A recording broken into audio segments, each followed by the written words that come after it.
بسم الله الرحمن الرحيم. السلام عليكم ورحمة الله وبركاته. ازيكم يا حبايبي؟ عاملين ايه؟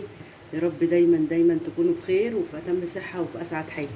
النهارده هنعمل مع بعضنا صينية لحمة مفرومة كده هتعجبكم، وسريعة سريعة كده. انتوا عارفين طبعا الدنيا حر والواحد ما بيبقاش ليه نفس للطبيخ او للخضار، فدي طريقة سهلة وبسيطة جدا وهتعجبكم وهتعملوها وان شاء الله تفضلوا تكرروها وتعملوها على طول.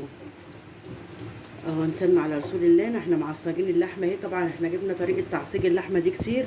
بنحمر البصله ونحط عليها اللحمه المفرومه لحد ما تدينا اللون البني ده. نحط التوابل بتاعتنا اللي انت بتحبيها، الفلفل الاسود والبهارات، وتظبط ملحها.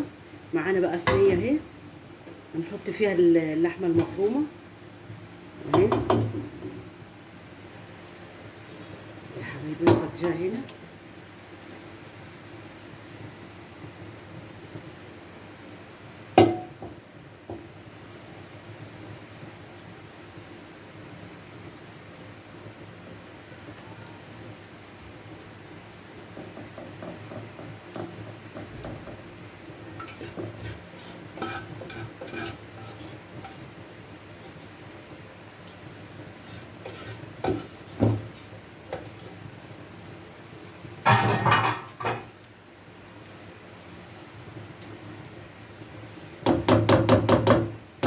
نعدلها بقى نسويها كده اهو.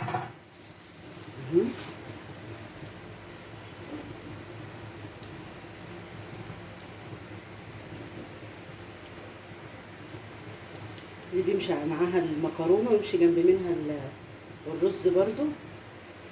رز بشعريه، رز ابيض، رز حبه وحبه، كله ماشي يعني. نعمل فيها حفر كده اهو.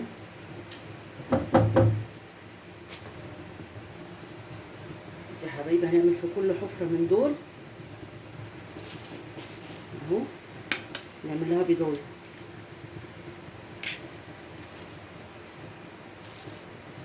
نعمل برضو واحده هنا كده.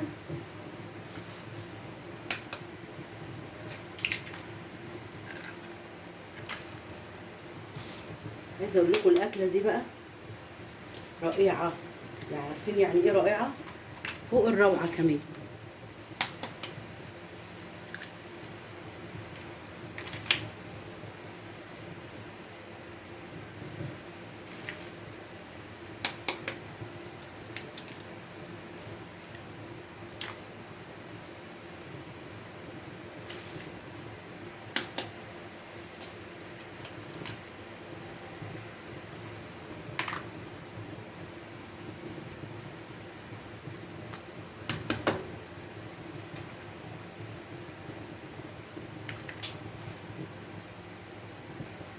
ادي يا حبايبي حطينا البيض. معانا بقى قوطه اهو، شرايح كده.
عندي بقى فلفل حار. حطينا احنا الفلفل القوطه بتاعتنا والبيض.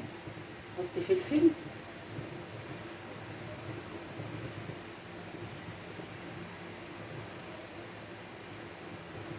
الله يا جماعه، بسم الله ما شاء الله. العين بتشتهي والنفس بتاكل. تعملوها يا رب وتتهنوا بيها والف صحه والف هنا. وعايزه احلى لايك من ايديكم لاختكم ام يوسف. ربنا يجازيكم دايما كل خير. والله يا جماعه انا بقيت مقله فعلا في الحاجات اللي انا بنزلها بس بصراحه مش متشجعه ان انا اعمل فيديو هاي. انا بعمل وبيبقى الدنيا حر والله العظيم انا واقفه في المطبخ اقسم بالله واخده المروحه معايا من درجه الحراره اللي الواحد بيبقى واقف فيها. وبعد كده ما بيلاقيش تقدير حتى لو لايك الفيديو بيتعرف. انا مش عشان حاجه والله، الفيديو بيتعرف في بناتي كلهم بيتعلموها. واحده محتاره في اكله وبتخش تتفرج عليها وتعملها، ودينا كلنا بنتعلم من بعضينا. تعملوها يا رب وتتهنوا بيها وصحه وهنا للي ياكل يا رب. ادي الصينيه بتاعتنا اهي بسم الله ما شاء الله. هنروح مدخلينها بقى الفرن وتاكلي احلى صينيه جنب الرز ابيض. عاملينها جنب رز ابيض. عايزه احلى لايك من ايديكم، واللي عجبته اكله يا جماعه يشيرها. ربنا دايما يجازيكم كل خير. ادي حبايبي الصينيه اتعملت معانا اهي بسم الله ما شاء الله. 10 دقايق بالظبط في الفرن.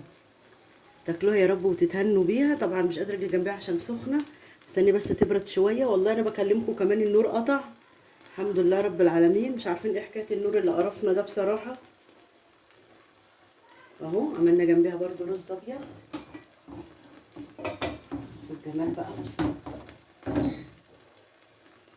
بصوا يا حبايبي اهو ما شاء الله. صحه وهنا يا رب للي ياكل. واحلى لايك من ايديكم لاختكم يوسف. بس هطفي عليها بقى كده. ممكن احطها على النار من فوق برضو ال10 دقايق دول واغطيها لو انا مش عندي، مش موجود، مش متاح ليا فرن. بس هي في الفرن وشها زي ما انتم شايفين كده. والبيض عندنا كله بيستوي. والف هنا يا رب. السلام عليكم ورحمه الله وبركاته.